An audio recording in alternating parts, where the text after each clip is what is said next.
పవన్ కళ్యాణ్ ఒక సామాజిక సేవ మనసున్న వ్యక్తి అని అందరికీ తెలిసింది. ఎప్పుడు అవసరమైతే పెద్ద మొత్తంలో విరాళాలు ఇస్తూ ఉంటారు.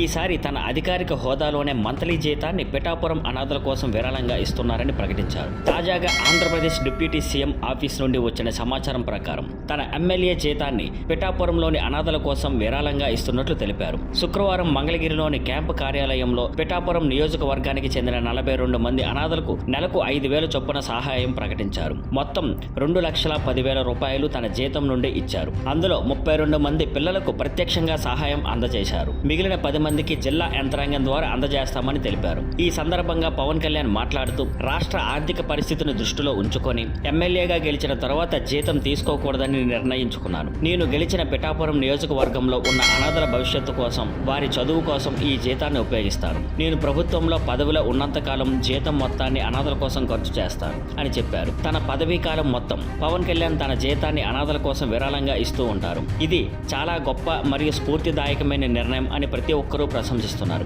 Thank you for watching. Please like, share and subscribe.